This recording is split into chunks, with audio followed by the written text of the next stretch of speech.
Ashel diusir dari rumah oleh mertuanya sendiri setelah seorang wanita mengaku hamil anak suaminya. Tanpa mencari kebenaran, Rico memilih mengkhianati istrinya dan menceraikannya demi calon bayi yang mereka yakini sebagai pewaris keluarga. Namun, ketika hasil tes DNA akhirnya keluar, sebuah fakta mengejutkan menghancurkan kehidupan mereka semua. Apa sebenarnya rahasia yang membuat Rico dan keluarganya menangis seumur hidup karena telah menyia-nyiakan Ashel? Ashel menatap jam dinding yang hampir menunjukkan pukul 9 malam. Masakan yang sudah ia siapkan sejak sore mulai dingin. Semangkuk sup, ikan goreng kesukaan Rico, dan sepiring sayur masih tertata rapi di atas meja makan. Ini sudah menjadi kebiasaan Ashel. Meski suaminya sering pulang larut, ia tetap menunggu. Suara mesin mobil akhirnya terdengar dari halaman rumah. Ashel segera berdiri, wajahnya sedikit lega. Ia berjalan menuju pintu dan membukanya sebelum Rico sempat mengetuk. "Kamu baru pulang?" tanyanya sambil tersenyum. Rico hanya mengangguk singkat. Ia melewati Ashel begitu saja tanpa membalas senyum istrinya. "Aku sudah masak. Makan dulu, ya?" "Aku sudah makan di luar." Jawaban itu membuat langkah Ashel terhenti. Ia menatap meja makan yang sudah dipersiapkan dengan penuh perhatian. Semua usaha itu kembali sia-sia. Oh ya sudah. Tidak ada penjelasan. Tidak ada ucapan terima kasih. Rico langsung masuk ke kamar sambil sibuk memainkan ponselnya. Ashel menarik napas panjang. Perubahan Rico sudah berlangsung beberapa bulan terakhir. Dulu, suaminya selalu bercerita tentang pekerjaan. Sekarang, setiap pertanyaan hanya dijawab seperlunya. Ia mencoba berpikir positif. Mungkin memang pekerjaan sedang banyak. Namun, semakin hari alasan itu terasa semakin sulit dipercaya. Keesokan paginya, Ashel bangun lebih awal. Ia menyiapkan sarapan dan pakaian kerja Rico seperti biasa. Saat Rico hendak berangkat, Ashel memberanikan diri bertanya, "Mas, akhir pekan nanti kita jadi ke rumah ibu?" "Iya." "Cuma berdua?" Rico berhenti sebentar. "Iya." Jawaban singkat itu kembali menutup percakapan. Ashel hanya mengangguk. Sejak menikah 3 tahun lalu, kunjungan ke rumah mertua bukan lagi sesuatu yang menyenangkan. Setiap datang, pertanyaan yang sama selalu terdengar. "Kapan punya anak?" Pertanyaan itu sebenarnya sederhana. Namun cara mereka mengucapkannya selalu terasa seperti tuduhan. Hari yang ditunggu akhirnya tiba. Rumah orang tua Rico tampak ramai karena beberapa saudara sedang berkumpul. "Ashel datang," ucap ibu Rico dengan senyum tipis. Senyum yang lebih terlihat sebagai formalitas daripada sambutan hangat. "Assalamualaikum, Bu." "Iya." Belum 5 menit duduk, pembicaraan yang paling dibenci Ashel kembali muncul. "Sudah 3 tahun menikah, kok belum ada kabar juga?" tanya salah satu bibi Rico. Ashel hanya tersenyum kecil. "Doakan saja, B." Ibunya Rico langsung menyela. "Didoakan terus juga percuma kalau memang ada masalah." Ruangan mendadak hening. Ashel menundukkan kepala. Ia sudah terbiasa mendengar kalimat seperti itu. Yang membuatnya sedih, Rico tetap diam. Tidak sekalipun suaminya mencoba membela. Ayah Rico ikut berbicara. "Rico itu anak satu-satunya. Kami cuma ingin segera punya cucu. Kalau memang belum bisa memberi keturunan, ya harus jujur." Ucapan itu terasa menusuk. Padahal beberapa bulan lalu Ashel pernah mengajak Rico memeriksakan kesehatan bersama. Namun Rico selalu menolak. "Aku sehat. Itu tidak perlu." Sejak saat itu pemeriksaan tidak pernah dilakukan. Semua tuduhan tetap mengarah kepada Ashel.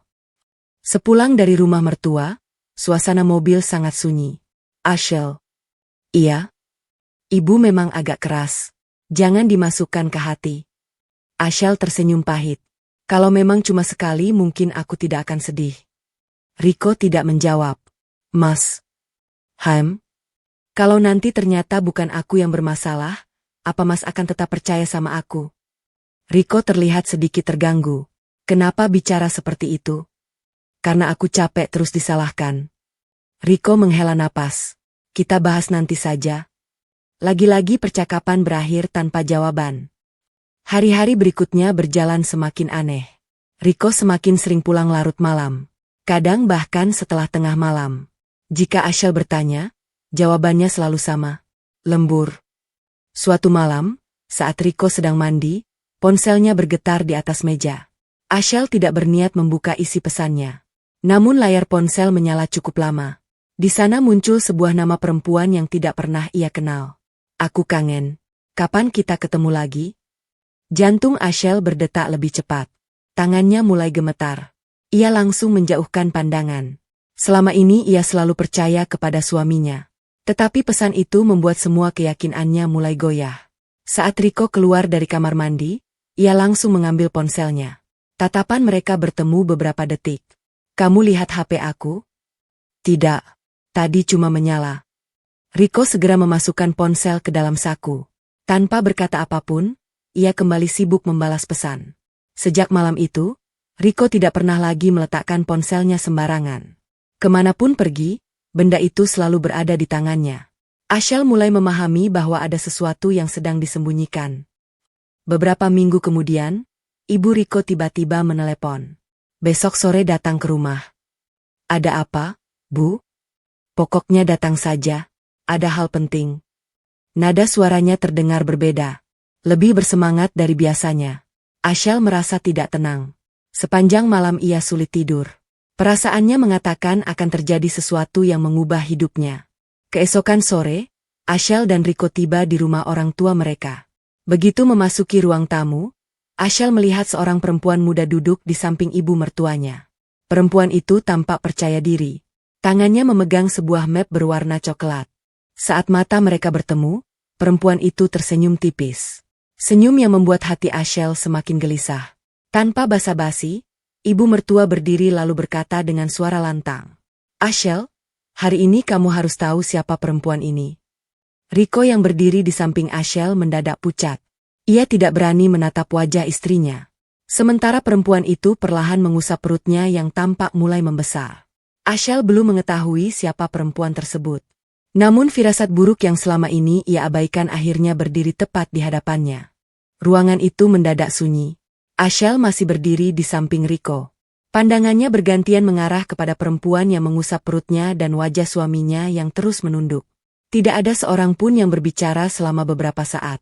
Ashel akhirnya memecah keheningan. Siapa dia? Perempuan itu tersenyum tipis seolah sudah menunggu pertanyaan tersebut. Namaku Nisa. Ia lalu berdiri pelan. Aku datang karena sudah tidak sanggup menyembunyikan semuanya. Ashel mengernyit. Maksudnya? Nisa menatap Rico lebih dulu sebelum mengalihkan pandangannya kepada Ashel. Aku sedang hamil. Jantung Ashel berdetak lebih cepat. Namun kalimat berikutnya membuat tubuhnya seakan kehilangan tenaga. Anak yang aku kandung adalah anak Mas Rico. Ashel membeku. Ia menoleh kepada Rico, berharap suaminya segera membantah tuduhan itu. Namun yang terjadi justru sebaliknya. Rico tetap diam. Tangannya mengepal, tetapi bibirnya sama sekali tidak mengucapkan penjelasan. Keheningan itu terasa lebih menyakitkan daripada 1000 kata. Ashel. Suara ibu mertua terdengar penuh kemenangan. Sekarang kamu sudah tahu kenapa Rico berubah. Ashel menggeleng pelan. Bu, ini pasti ada salah paham. Salah paham apa? Potong ibu mertua dengan nada tinggi. Nisa membawa bukti. Nisa membuka map yang sejak tadi dibawanya. Ia mengeluarkan beberapa lembar hasil pemeriksaan kehamilan dan foto USG. Usia kandunganku sudah beberapa bulan.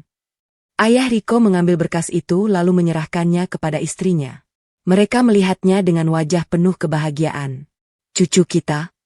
Kalimat itu terdengar lirih, tetapi cukup jelas untuk didengar semua orang.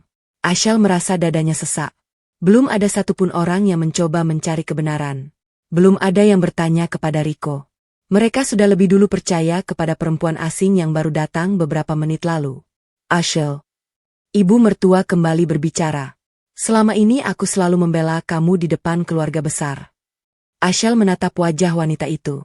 Tapi ternyata memang benar. Yang bermasalah adalah kamu. Bu. 3 tahun menikah tidak bisa memberi cucu. Sekarang buktinya jelas. Rico bisa punya anak. Kalimat itu seperti tamparan keras. Ashel menahan air mata. Ia berusaha tetap tenang. Bu, kehamilan seseorang tidak otomatis membuktikan siapa yang salah. Ibu mertua langsung berdiri. Kamu masih berani membantah? Aku hanya ingin kita mencari kebenaran. Kebenaran apa lagi? Ayah Rico ikut berbicara. Kami tidak butuh penjelasan panjang. Faktanya sudah ada di depan mata. Ashel kembali memandang Rico. Mas, katakan sesuatu. Rico menarik napas panjang. Aku? Ia berhenti sejenak. Aku memang mengenal Nisa. Jawaban itu membuat kaki Ashel terasa lemas. Kalian? Rico memejamkan mata. Maaf. Hanya satu kata. Satu kata yang menghancurkan semua harapan Ashel. Tidak ada pembelaan. Tidak ada penyesalan. Hanya permintaan maaf yang datang terlambat. Air mata Ashel akhirnya jatuh. Jadi semua ini benar? Rico tidak menjawab. Diamnya sudah menjadi pengakuan. Ibu mertua langsung menggandeng tangan Nisa. Mulai sekarang kamu tidak usah takut. Kami akan bertanggung jawab. Nisa menunduk seolah merasa bersalah. Namun di balik wajah polosnya, Ashel melihat senyum kecil yang cepat menghilang. Seolah perempuan itu merasa telah memenangkan sesuatu. Ashel.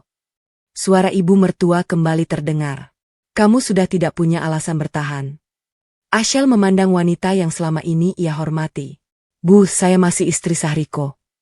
Itu hanya soal waktu. Bu, kamu lebih baik mengalah.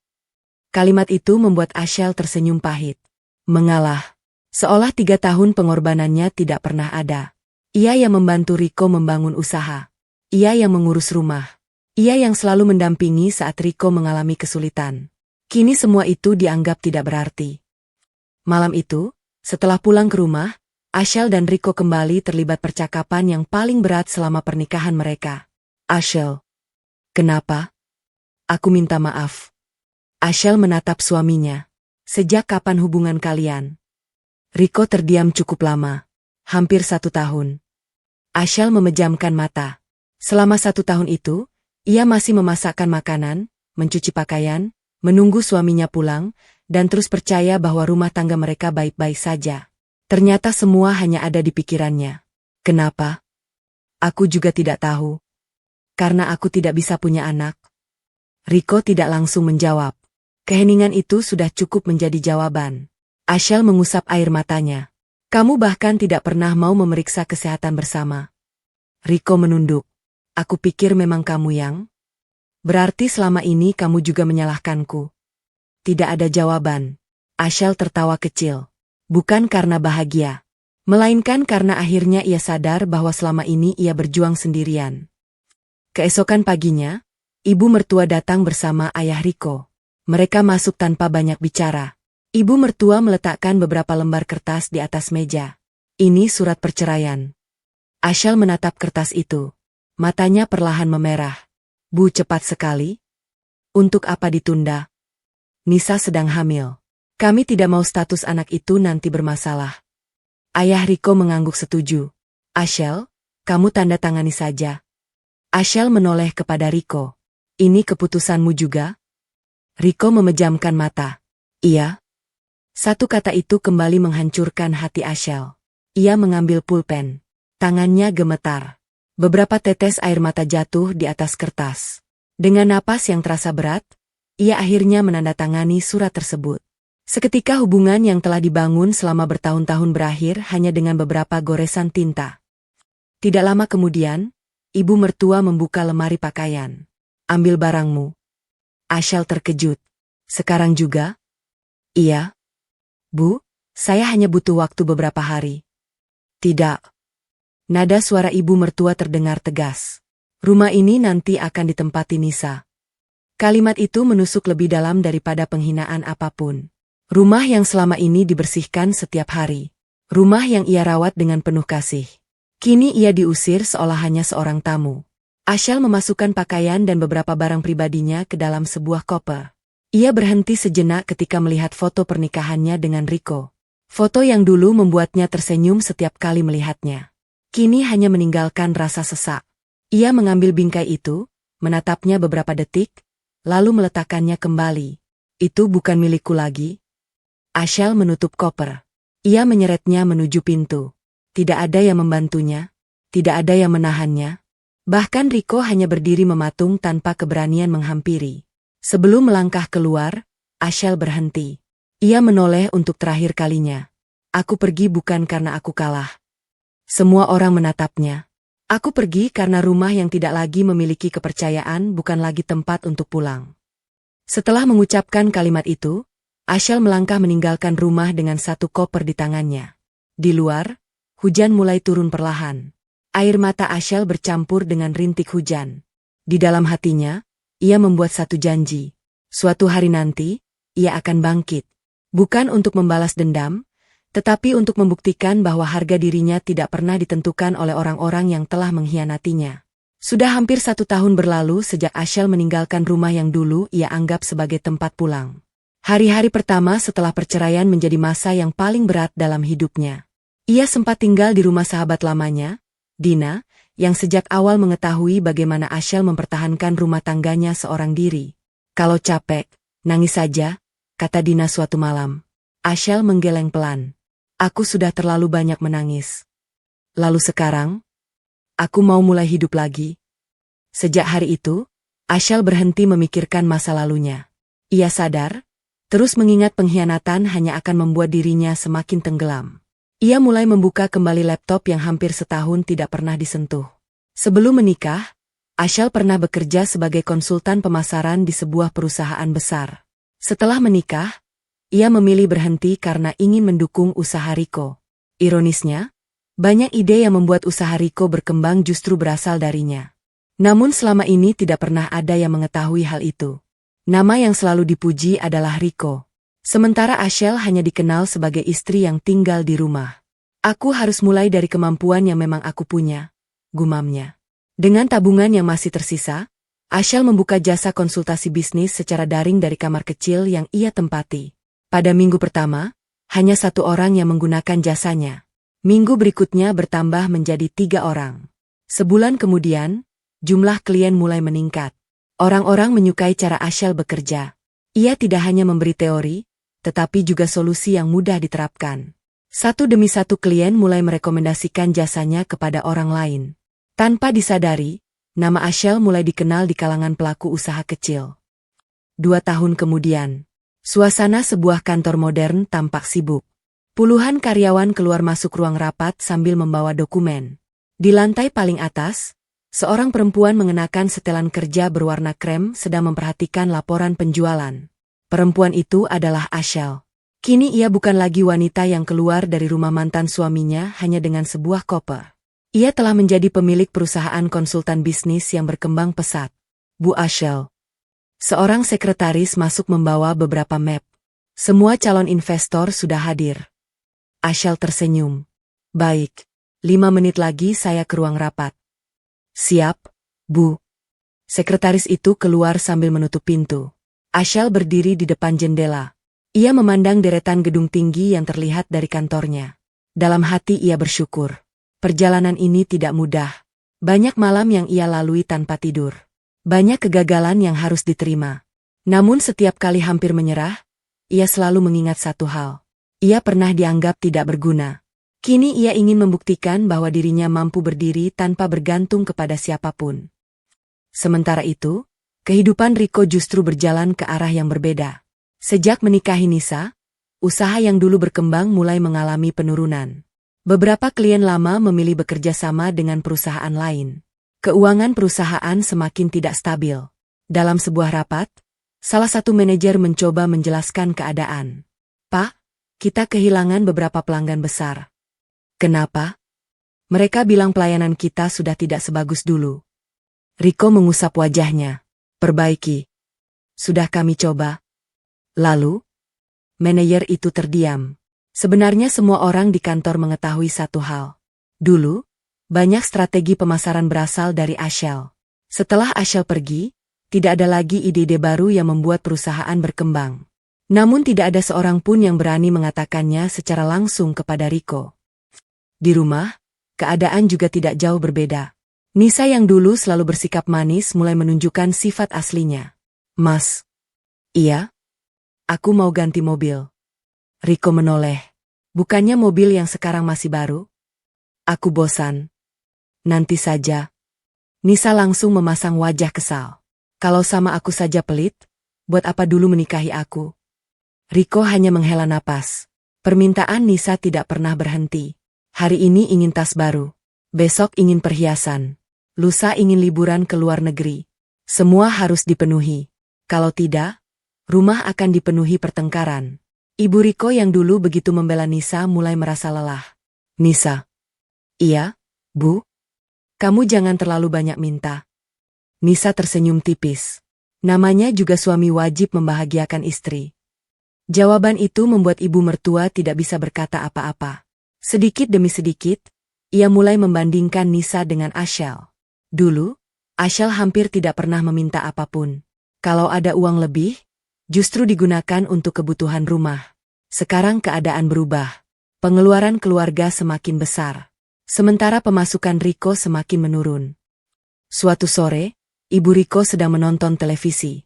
Sebuah acara bisnis menampilkan kisah pengusaha muda yang berhasil membangun perusahaan dari nol. Begitu kamera menyorot narasumber, Ibu Riko langsung membelalakan mata. Ashel? Ayah Riko yang sedang membaca koran ikut menoleh. Itu Ashel? Di layar televisi, Ashel berbicara dengan tenang. Saya percaya kegagalan bukan akhir dari kehidupan. Kadang seseorang harus kehilangan banyak hal agar menemukan dirinya yang sebenarnya.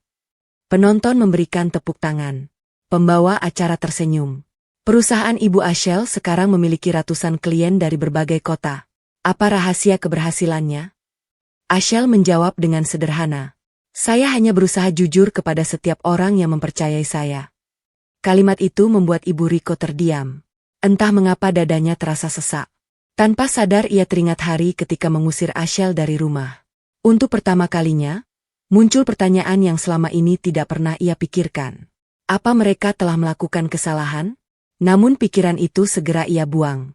Baginya, keputusan saat itu tetap benar. Karena Nisa sedang mengandung cucu yang mereka nantikan.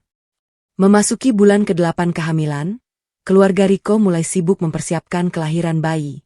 Kamar bayi telah dihias. Perlengkapan bayi memenuhi rumah. Ibu mertua bahkan mengundang beberapa kerabat untuk mengadakan acara syukuran kecil. Sebentar lagi keluarga kita lengkap, katanya dengan wajah penuh kebahagiaan. Semua orang tersenyum. Hanya Riko yang terlihat lebih banyak diam. Belakangan ini, ia sering memikirkan Ashel. Bukan karena masih berharap kembali, melainkan karena setiap kali menghadapi masalah pekerjaan, ia baru menyadari betapa besar peran Ashel dulu. Namun semuanya sudah terlambat. Ia memilih menghancurkan rumah tangganya sendiri. Sekarang ia hanya bisa menjalani hidup dengan keputusan yang telah dibuatnya. Di sisi lain, Nisa sibuk menerima ucapan selamat dari keluarga besar. Tidak ada seorang pun yang mengetahui bahwa jauh di dalam hatinya, ia mulai dihantui rasa takut. Setiap malam, ia sering terbangun dengan wajah gelisah. Ia terus memandangi perutnya sambil menggigit bibir. Ada satu rahasia besar yang selama ini ia sembunyikan rapat-rapat. Rahasia yang jika sampai terbongkar, bukan hanya akan menghancurkan dirinya, tetapi juga akan menghancurkan seluruh keluarga yang selama ini begitu bangga menyambut kelahiran bayi tersebut. Dan tanpa disadari siapapun, hari ketika rahasia itu terungkap sudah semakin dekat. Tangis bayi memenuhi ruang persalinan. Riko yang sejak tadi mondar-mandir di depan pintu langsung berdiri ketika seorang perawat keluar sambil tersenyum. Selamat, Pak. Ibu dan bayinya sehat. Riko mengembuskan napas lega. Tak lama kemudian, ibu dan ayahnya datang tergesa-gesa. Bagaimana cucuku? Tanya Ibu Riko dengan wajah penuh kebahagiaan. Sehat, Bu. Ibu Riko langsung memeluk anaknya. Alhamdulillah, akhirnya keluarga kita punya penerus. Beberapa jam kemudian mereka bergantian masuk ke ruang perawatan. Nisa tersenyum lemah di atas ranjang rumah sakit sambil menggendong bayi laki-laki yang baru dilahirkannya. Lucu sekali, ujar Ibu Riko sambil mengusap pipi bayi itu. Nanti kalau sudah besar pasti mirip Riko. Semua orang tertawa. Hanya Riko yang lebih banyak diam. Ia memperhatikan wajah bayi itu cukup lama. Entah mengapa, ia merasa ada sesuatu yang sulit dijelaskan. Namun ia memilih mengabaikan perasaannya. Beberapa hari setelah Nisa pulang dari rumah sakit, keluarga besar mulai berdatangan untuk melihat bayi tersebut. Ucapan selamat terus mengalir. Ibu Riko tampak menjadi orang yang paling bahagia. Ia berkali-kali berkata kepada para tamu, "Ini cucu pertama kami." Namun di tengah suasana itu, ayah Riko tiba-tiba mengingat sesuatu. "Riko." "Iya, Yah." "Untuk urusan administrasi warisan keluarga, Sebaiknya semua dokumen bayi segera dilengkapi. Maksud ayah? Pengacara keluarga pernah menyarankan agar ahli waris memiliki data yang lengkap sejak awal. Riko mengangguk. Tidak masalah. Pengacara yang menangani aset keluarga kemudian menjelaskan beberapa berkas yang perlu dipersiapkan. Di akhir penjelasannya, ia menyampaikan satu saran. Kalau Bapak berkenan, sekalian saja dilakukan tes hubungan biologis. Sekarang prosedurnya sudah biasa dilakukan untuk melengkapi dokumen keluarga. Ruangan mendadak hening. Ibu Riko langsung tertawa kecil. Untuk apa? Sudah jelas itu anak Riko. Pengacara tersenyum sopan. Benar, Bu. Ini hanya prosedur tambahan agar nanti tidak ada persoalan hukum di kemudian hari. Riko tidak terlalu memikirkan hal itu. Kalau memang hanya prosedur, ya lakukan saja. Nisa yang duduk di sampingnya langsung terlihat kaku. Tidak perlu, kan? Semua mata memandangnya. Pengacara menjawab tenang. Hanya pemeriksaan sederhana. Nisa memaksakan senyum. Iya, kalau memang harus. Meski bibirnya tersenyum, telapak tangannya mulai berkeringat. Seminggu kemudian, sampel pemeriksaan telah diambil. Sejak hari itu, Nisa berubah. Ia lebih sering melamun, mudah marah, bahkan beberapa kali menangis tanpa alasan. Riko mulai merasa heran. Kamu kenapa? Aku cuma capek. Tes itu membuatmu kepikiran? Nisa langsung menggeleng. Tidak. Namun jawabannya terdengar tidak meyakinkan. Malam hari saat Riko tertidur, Nisa diam-diam keluar menuju balkon. Tangannya gemetar saat menggenggam ponsel. Ia membuka daftar kontak.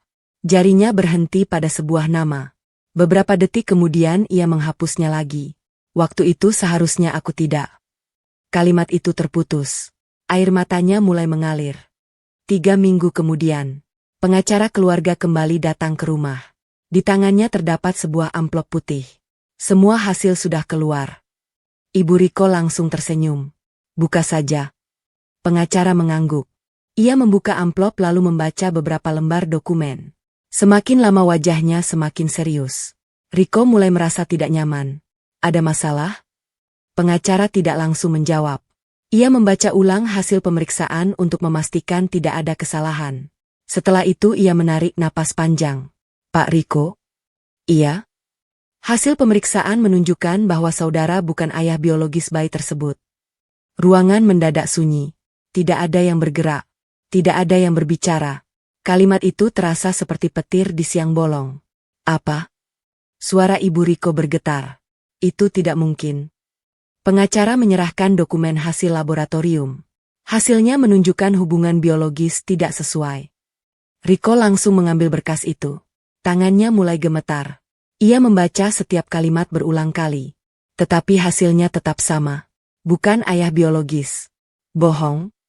Ia menoleh kepada Nisa. Nisa. Perempuan itu langsung menundukkan kepala. Katakan kalau ini salah. Nisa tidak menjawab. Katakan. Bentakan Riko membuat seluruh rumah berguncang oleh ketegangan. Nisa menangis. Aku? Katakan sekarang. Air mata Nisa semakin deras. Aku tidak tahu. Riko memukul meja hingga gelas di atasnya jatuh. Tidak tahu? Maaf. Jawab pertanyaanku. Nisa terduduk di lantai. Tangisnya pecah. Waktu itu aku juga dekat dengan orang lain. Semua orang terdiam. Ibu Riko menatap Nisa dengan wajah pucat. Apa maksudmu? Nisa menutup wajahnya. Aku tidak hanya berhubungan dengan Riko. Kalimat itu membuat Ibu Riko hampir kehilangan keseimbangan. Ayah Riko buru-buru memegang bahunya. Siapa laki-laki itu? Tanya Riko dengan suara bergetar. Nisa menggeleng sambil menangis. Bukan satu. Riko membelalak. Bukan satu? Nisa mengangguk pelan. Ada beberapa. Suasana rumah berubah menjadi kacau. Ibu Riko langsung menangis histeris. Jadi selama ini? Ayah Riko memejamkan mata. Wajahnya memerah menahan marah. Kamu membohongi kami? Nisa tidak mampu menjawab. Ia hanya terus menangis. Riko terduduk di sofa. Kepalanya terasa kosong. Semua pengorbanan yang ia lakukan. Perceraian dengan Ashel. Pengkhianatan yang menghancurkan rumah tangganya. Semuanya ternyata dilakukan demi sebuah kebohongan. Ia teringat wajah Ashel saat menandatangani surat cerai. Tatapan penuh luka yang dulu ia abaikan kini terus menghantuinya. Untuk pertama kalinya sejak semua ini terjadi, Rico benar-benar menyadari besarnya kesalahan yang telah ia lakukan. Sementara itu, ibu Rico memandang foto bayi yang tergantung di dinding. Air matanya terus mengalir.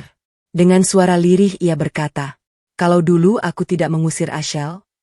Namun penyesalan itu datang terlambat.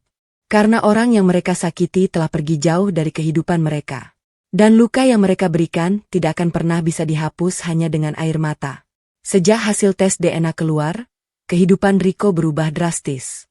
Rumah yang dulu selalu dipenuhi tawa kini terasa sunyi. Tidak ada lagi pembicaraan hangat saat makan malam. Yang terdengar hanya suara napas panjang dan sesekali tangisan ibu Rico yang belum bisa menerima kenyataan. Nisa sudah meninggalkan rumah beberapa hari setelah rahasianya terbongkar. Ia pergi tanpa membawa banyak barang. Beberapa kali Rico mencoba menghubunginya, tetapi semua nomor teleponnya sudah tidak aktif. Bahkan alamat tempat tinggal yang pernah diberikan ternyata hanyalah rumah kontrakan yang sudah lama ditinggalkan. Nisa menghilang begitu saja, seolah tidak pernah hadir dalam kehidupan mereka. Di kantor, keadaan tidak kalah buruk. Beberapa klien besar memutuskan menghentikan kerjasama. Mereka menilai perusahaan Rico tidak lagi memiliki arah yang jelas. Rapat demi rapat dilakukan, tetapi hasilnya tetap sama. Kerugian semakin besar. Suatu pagi, kepala bagian keuangan masuk ke ruang kerja Rico dengan wajah tegang. "Pak, ada apa? Kita harus segera mengambil keputusan." Rico mengangkat kepala. "Keputusan apa?" "Kalau kondisi seperti ini terus berlanjut, perusahaan tidak akan mampu membayar seluruh biaya operasional bulan depan." Rico terdiam. Ia membuka laporan keuangan yang disodorkan kepadanya. Angkanya membuat dadanya sesak. Penghasilan terus turun. Sementara utang perusahaan semakin bertambah. Ia memejamkan mata. Baru kali ini ia benar-benar menyadari betapa besar peran Ashel dulu. Selama bertahun-tahun, ia mengira keberhasilan usahanya murni hasil kerja kerasnya sendiri. Kini setelah Ashel pergi, semuanya perlahan runtuh. "Pak." Suara kepala bagian keuangan membuyarkan lamunannya. "Kita juga kehilangan beberapa karyawan terbaik." "Kenapa mereka keluar?" "Mereka mendapat tawaran dari perusahaan lain." Rico mengangguk pelan. Ia sudah tidak memiliki tenaga untuk marah. Beberapa bulan kemudian, perusahaan yang dibangunnya resmi dinyatakan bangkrut. Aset dijual untuk menutup sebagian utang. Mobil mewah yang dulu menjadi kebanggaannya ikut dilelang. Rumah yang ditempati bersama orang tuanya pun harus dijual karena dijadikan jaminan pinjaman. Kini mereka tinggal di rumah kontrakan sederhana. Perubahan itu terasa sangat menyakitkan.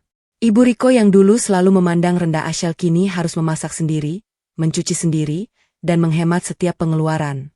Suatu malam, ia membuka lemari kecil yang berisi beberapa piring. Ia teringat dapur rumah lamanya. Dulu semua terlihat bersih dan rapi. Ashel selalu bangun lebih pagi untuk menyiapkan sarapan. Tidak pernah sekalipun mengeluh. Air mata ibu Rico kembali jatuh. "Aku baru sadar." Ayah Rico yang duduk di ruang tamu menatap istrinya. "Sadar apa?" "Kita kehilangan orang yang benar-benar menyayangi keluarga ini." Ayah Rico tidak menjawab. Karena dalam hatinya, ia merasakan penyesalan yang sama. Sementara itu, kehidupan Ashel terus berkembang. Perusahaannya kini memiliki beberapa kantor cabang. Jumlah karyawan terus bertambah. Ia juga sering diundang menjadi pembicara dalam seminar bisnis. Banyak orang mengenalnya sebagai perempuan yang berhasil membangun usaha dari nol. Namun hanya sedikit yang mengetahui bagaimana beratnya perjalanan yang telah ia lalui.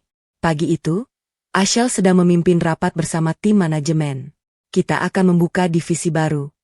Semua peserta rapat memperhatikan. "Aku ingin perusahaan ini juga memberi kesempatan kepada orang-orang yang ingin memulai hidup dari awal." Salah seorang manajer mengangguk. "Apakah kita akan membuka rekrutmen besar?" "Iya." Ashel tersenyum. Yang terpenting adalah kemauan bekerja, bukan masa lalu mereka. Tidak seorang pun menyadari bahwa kalimat itu akan menjadi kenyataan dalam waktu dekat. Di sisi lain, Rico mulai mencari pekerjaan. Ia mengirim lamaran ke berbagai perusahaan. Namun hasilnya selalu sama. Ditolak. Ada yang menolak karena usia.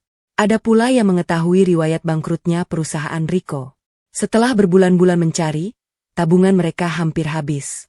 Suatu sore, Riko membawa sebuah brosur lowongan pekerjaan. "Yah, Bu. Ada kabar? Ada perusahaan yang membuka banyak posisi." Ibu Riko langsung tersenyum. "Kalau begitu segera lamar." Riko melihat nama perusahaan yang tertera di brosur itu. Perusahaan tersebut sedang berkembang sangat pesat. Gajinya cukup baik. Tanpa berpikir panjang, ia bersama kedua orang tuanya datang mengikuti proses seleksi. Gedung perusahaan itu menjulang tinggi, modern dan megah. Riko sempat terpukau melihat banyaknya karyawan yang keluar masuk. "Perusahaan sebesar ini pasti pemiliknya luar biasa," kata ayah Riko. Mereka masuk ke ruang penerimaan tamu. Seorang petugas memberikan formulir. "Silakan diisi." Setelah semua berkas selesai diperiksa, petugas itu tersenyum. "Bapak dan Ibu dipersilakan menunggu. Direktur ingin bertemu langsung dengan beberapa pelamar." "Direktur?" tanya Riko heran. "Iya." Beberapa menit kemudian, pintu ruang rapat terbuka. Semua pelamar berdiri. Langkah sepatu hak terdengar mendekat. Riko menoleh. Begitu melihat sosok yang masuk, wajahnya langsung pucat. Begitu pula ibu dan ayahnya. Perempuan yang berjalan dengan penuh percaya diri itu tidak lain adalah Ashel. Mengenakan setelan jas sederhana, Ashel tampak anggun dan berwibawa. Seluruh manajer berdiri menyambutnya. "Selamat pagi, Bu Direktur." Ashel mengangguk sambil tersenyum. "Pagi semuanya."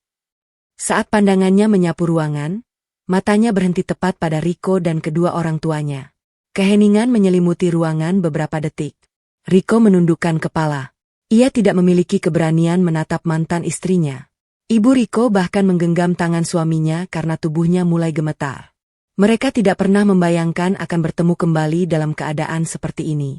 Dulu, mereka mengusir Ashel dari rumah dengan penuh penghinaan.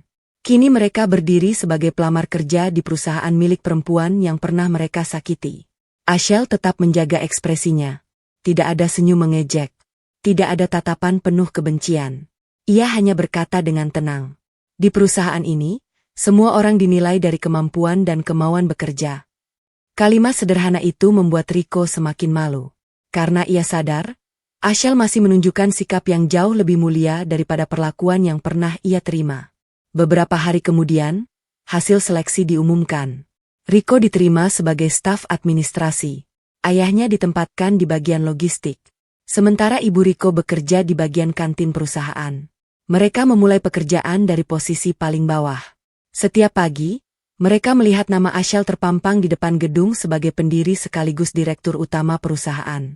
Dan setiap kali melihat nama itu, hati mereka kembali diingatkan pada satu kenyataan yang tidak bisa diubah. Orang yang dahulu mereka anggap tidak berharga kini menjadi pemimpin yang mereka hormati.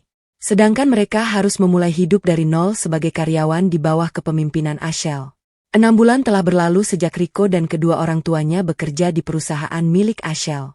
Selama itu pula, tidak pernah sekalipun Ashel memperlakukan mereka secara berbeda. Ia tidak pernah menghina, tidak pernah mengungkit masa lalu. Bahkan ketika berpapasan di lorong kantor, Ashel hanya memberikan senyum sopan seperti kepada karyawan lainnya. Justru sikap itulah yang membuat Riko semakin merasa bersalah. Setiap hari ia melihat bagaimana Ashel memimpin perusahaan dengan tenang. Para karyawan menghormatinya. Mereka tidak takut kepada Ashel, tetapi menghargainya karena ia selalu bersikap adil. Jika ada karyawan yang melakukan kesalahan, Ashel akan menegur dengan baik dan memberi kesempatan untuk memperbaikinya. Riko sering berdiri diam dari kejauhan.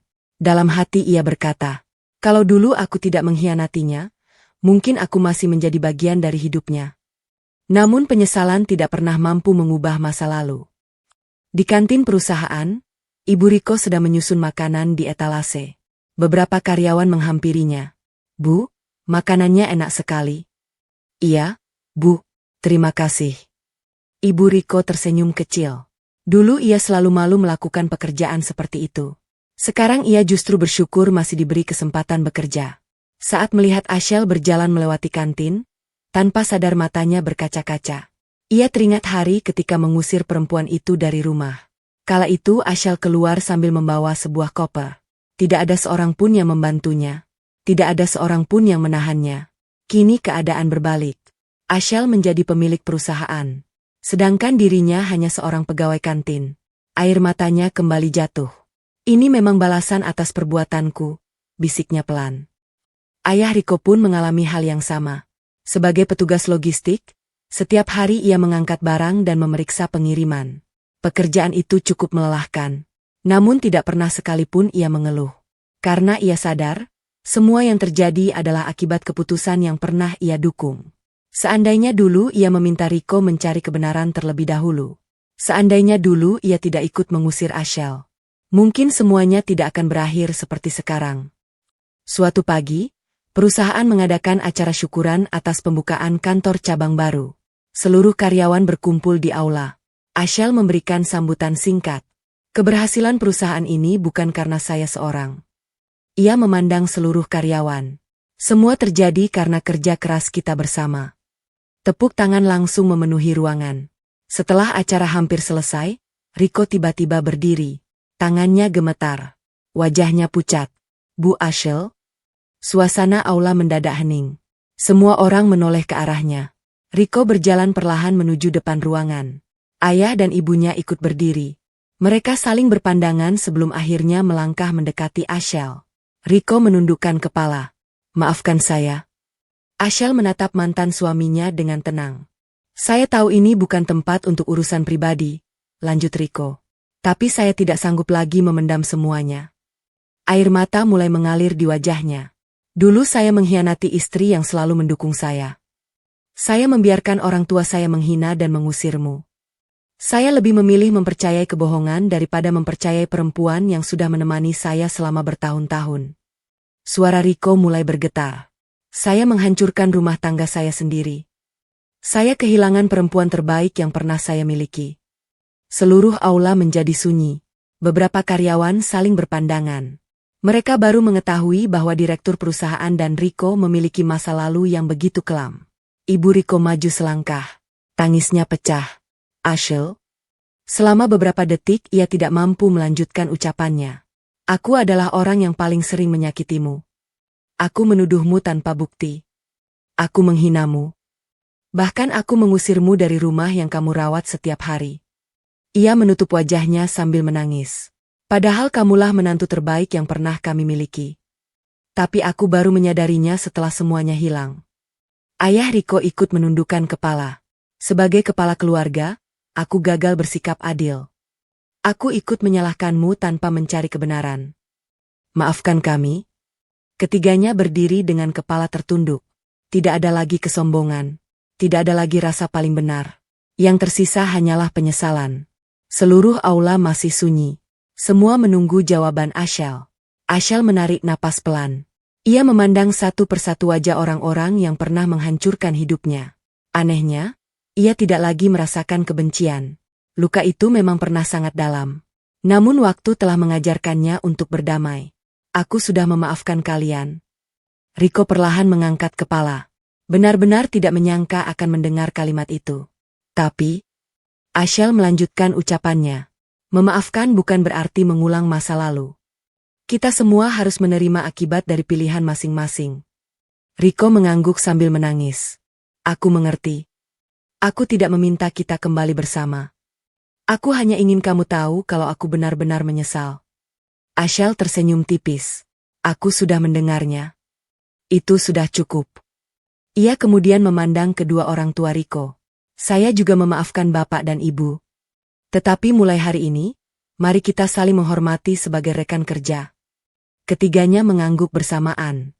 Tidak ada lagi kata yang sanggup mereka ucapkan. Hari-hari kembali berjalan seperti biasa. Riko tetap bekerja sebagai staf administrasi. Ia datang paling pagi dan pulang paling akhir. Bukan karena diperintah, melainkan karena ia ingin bekerja dengan sungguh-sungguh. Ayahnya tetap menjalankan tugas di bagian logistik. Sementara ibunya tetap melayani karyawan di kantin dengan penuh kerendahan hati. Mereka tidak pernah lagi mengeluh. Setiap kali melihat Ashel berjalan melewati kantor, mereka selalu menundukkan kepala sebagai bentuk rasa hormat. Bagi mereka, Ashel bukan hanya direktur perusahaan. Ia adalah pengingat bahwa satu keputusan yang salah dapat menghancurkan kehidupan. Sedangkan Ashel terus melangkah maju. Ia memilih mengisi hidupnya dengan pekerjaan, keluarga, dan orang-orang yang benar-benar menghargainya. Ia tidak lagi hidup untuk membuktikan sesuatu kepada siapapun. Karena ia telah membuktikan semuanya melalui tindakan. Suatu sore, Ashel berdiri di depan jendela ruang kerjanya. Dari lantai atas, ia melihat para karyawan pulang dengan wajah lelah tetapi bahagia. Di antara mereka ada Rico dan kedua orang tuanya. Mereka berjalan berdampingan menuju gerbang perusahaan. Ashel tersenyum kecil. Bukan karena kemenangan, melainkan karena akhirnya ia mengerti satu hal. Balasan terbaik bukanlah membalas kebencian dengan kebencian. Balasan terbaik adalah bangkit, hidup lebih baik, dan membiarkan waktu menunjukkan akibat dari setiap perbuatan. Sedangkan Rico dan kedua orang tuanya menjalani sisa hidup dengan penyesalan yang tidak akan pernah hilang. Setiap hari mereka bekerja di bawah kepemimpinan Ashel.